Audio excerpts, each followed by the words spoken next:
Hey y'all, welcome back to my reviews, and today we are talking about Married to Medicine, obviously. I just want to get my opinion on this episode, not really do like a rundown of the episode. Um, so Quad, she did a party, and she invited everyone besides Sweet Tea, and I thought that was pretty kind of shady because you had your nerve last year to show up to her bachelorette's party. Like what? Because Phaedra invited you. And last year you act like you had no problem with this woman. So I don't know what had happened for her to not want to invite Sweetie because it, she did state like, oh, she's married to my ex. Okay, she was married to your ex. Well, not married, but engaged to your ex last season. You were still trying to be cordial with her. So I thought that was effed up that she did not invite Sweetie. Unless there's some drama there that I just don't remember. And then so that's how I feel about that. And then Quad introduced her boyfriend. I'm like, ain't this a coinky dinky? That Quad has a boyfriend because if I'm tell me if I'm wrong, she hasn't had a boyfriend in a while. Like the last season she didn't have a boyfriend. The season before last she didn't have a boyfriend, right? And what happened to her nephew? I miss her nephew being on the show. So I guess, she obviously just stopped using them as a storyline. But I really like that storyline. I like seeing Quad in that type of light. Okay. So she introduced her boyfriend. I'm like, okay, King, that's his name. He's looking handsome. He look young, but he don't look that young. But he's still a young. So yeah, the girls was like, oh, this the Quad we know, always being secretive, so nobody knew about her boyfriend. And I'm like, of course, nobody knew.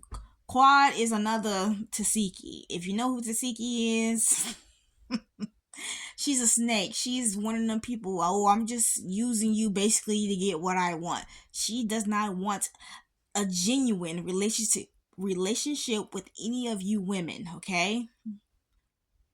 She does not. Heavenly is the only one that F's with her because Heavenly is with the foolishness. That's it, that's all. Heavenly likes the drama. That's it, that's all. But Quad do not want to be y'all friend. Let's be real. How many seasons do y'all need to see for Quad to show y'all she only on this show for money? Like, for real, this is literally a job to her. But that's how I feel about Quad. Okay, so then the dudes, the husbands, they go out, for drinks or whatever. So Dr. G is basically explaining like the situation or whatever, and like he feels some type of way about Steel. So they still talking about this, about what Heavenly has, said about him. And Damon, which is Heavenly's husband, he had the nerve to call him sensitive. I said, oh child. The world blame women for men not wanting to show their sensitive side, but they not taking blame for men not wanting to show their sensitive side also because of other men. Men can't be weak in front of other men. That's a target, you know what I'm saying? So it's both sexes are to blame. Point blank. Both sexes are to blame for men not being able to show their weakness. But I feel like Dr. G handled that in the most mature way he could have. Because he wasn't cussing out Dr. Damon or saying, why are you putting up with your wife BS and all this and all that. But like I told y'all in my last video, I'm like, Damon do not care. And he basically said that. He said, when it comes to women, I do not care. I just look, he said he let Heavenly do Heavenly. And that's what I said. He do not care.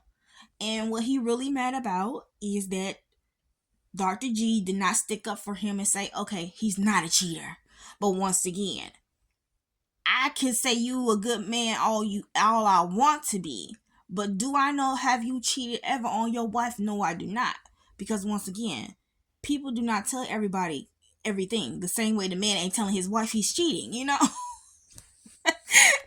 So people is not, they are not telling people they every single move or mistake they're making. Like, so Dr. G could have said, like, yes, Dr. Damon is a real good guy. I don't believe he has cheated. I mean, he could have said that. Like, he could have said, I don't believe he has cheated, you know? But do I know, do I 100% absolutely know you never cheated on your wife? No, I do not. And so, um, Damon is really upset about that, but he's playing it cool and low key. But he's really upset about it, you know. But he's not showing that type of anger. But he has voiced that, and I'm just like, okay, but at the same time he's being petty because you called Dr. G sensitive, but really you're the one who's sensitive because you're not saying that to your wife because you feel like you don't need to because Dr. G did not stick up for you about on the cheating situation. So then Damon brought up, the patients. He feel like the patients are suffering, and Dr. G was like, no, I'm just busy. So what I got from that conversation right there was that I guess Dr. Damon be sending clients to Dr. G, and Dr. G has been declining them because he's busy. Now, before this happened, he was, he would gladly do that or whatever that, see patients or get patients in or whatever. That's what I got from that situation. Cause Dr. G was like, no, I'm just busy. And then Damien was like, oh, cause I thought it was because of this situation. He was like, no, I'm just busy, right? And I'm looking like, no, you lying. You start turning them clients down because of Damon not checking his wife on the situation. And so basically they both are being paid, but Dr. G has the right to be petty because like I said, Damon should check his wife. But it is what it is. So that's basically like my thoughts on this episode. Really. So I hope you guys had a good day. Like, comment, and subscribe. Thank you.